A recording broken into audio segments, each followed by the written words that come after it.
ಇದರಲ್ಲಿ ಏನಾಗ್ತಾರ ಏನಿಲ್ಲ ಅಂತ ಗೊತ್ತಾಗಲ್ಲ. ಅದಕ್ಕೆ ಮತ್ತೊಂದು ಮಾತಾಡ್ತೀನಿ, ಯಾರೇ ಮಕ್ಕಳಿರ್ಲಿ ಶಿಕ್ಷಕರೇ ಅವ್ರ ಹತ್ರ ದೇವರು ಏನಾದರೂ ಒಂದು ಪ್ರತಿಭೆ ಪಟ್ಟೇ ಇರ್ತಾರೆ. ಆ ಪ್ರತಿಭೆ ಇಲ್ಲಂತ ಮಕ್ಕಳಾಗಲಿ ಮನುಷ್ಯ ಆಗಲಿ ಇರೋದೇ ಇಲ್ಲ. ನನಗೆ ತಿಳಿದಾಗ there will be somewhere other thing. ಅವ್ರಿಗೆ ಪ್ರತಿಭೆ ಇದೇ ಇರುತ್ತೆ. ಆ ಪ್ರತಿಭೆಯನ್ನು ತಾವು ಗುರುತಿಸೋದು ತಪ್ಪದೆ ತಮ್ಮ ಕೆಲಸ ಶಿಕ್ಷಕರು. ನಾನೀಗೆಲ್ಲ ತಮಗೆಲ್ಲ ಗೊತ್ತಿದ್ದಂಗೆ ಈಗಾಗಲೇ KPS ಪಬ್ಲಿಕ್ ಸ್ಕೂಲು ಈ ನಮ್ಮ ಹುಮ್ನಾಬಾದ್ ತಾಲೂಕದಲ್ಲಿ 3 ಸ್ಕೂಲ್ ಕೊಟ್ಟಿದ್ದಾರೆ. ಇಡೀ ನಮ್ಮ ಕಲ್ಯಾಣ ಕರ್ನಾಟಕದಲ್ಲಿ 220 KPS ಸ್ಕೂಲ್ ಕೊಟ್ಟಿದ್ದಾರೆ ಮೊನ್ನೆ ನವೆಂಬರ್ನಲ್ಲಿ. ಅದ್ರ KPS ಸ್ಕೂಲ್ ಅಂದ್ರೆ ಏನು?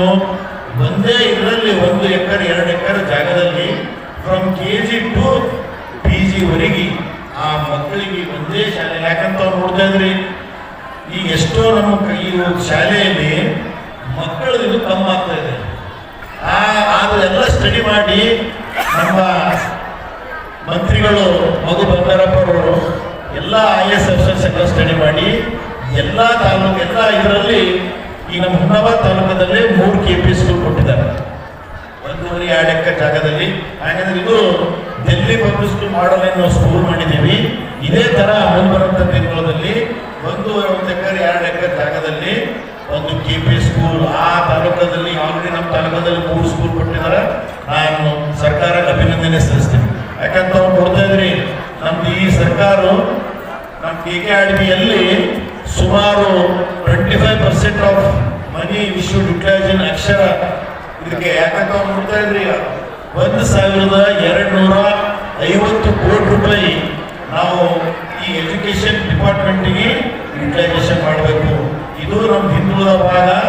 ಇದು ಎಜುಕೇಶನ್ ಅಲ್ಲಿ ನಾವು ಮುಂದೆ ಬಂದರೆ ಮಾತ್ರ ನಾವು ಏನಾದರೂ ಸಾಧಿಸಬಹುದು ಅಂತ ಹೇಳಿ ಸನ್ಮಾನ್ಯ ಶ್ರೀ ಮಲ್ಲಿಕಾರ್ಜುನ್ ಖರ್ಗೆಜಿ 370 ಕೊಟ್ಟಂತ ಅವರು ಮಾನ್ಯ ಸಿದ್ದರಾಮಯ್ಯವರು ಎಲ್ಲರೂ ಬಲಗೊಳಿಸಿ ಎಲ್ಲರೂ ಒಗ್ಗಟ್ಟಾಗಿ ಇದೊಂದು ನಿರ್ಧಾರ ತಗೊಂಡಿದ್ದಾರೆ. ಮುಂದೆ ಬರಂತ ನಮ್ಮ ಕಲ್ಯಾಣ ಕರ್ನಾಟಕ KKRDB ಇದು ಎಜುಕೇಶನ್ ಅಲ್ಲಿ ಮುಂದೆ ಬರಬೇಕು ಅಂತ ಅವ್ರು ನೋಡ್ತಾ ಇದ್ರಿ. ಇವತ್ತು 371J ಇದೆ ಅಂತ ಹೇಳಿ ಸುಮಾರು 10 ವರ್ಷ ಅವಧಿಯಲ್ಲಿ ಸುಮಾರು ಒಂದು 10,000-15,000 ಮಕ್ಕಳು ಮೆಡಿಕಲ್ ಮಾಡಿದಾರ. 35-40 ಸಾವಿರ ಜನ ಇಂಜಿನಿಯರಿಂಗ್ ಮುಗಿಸಿದಾರ.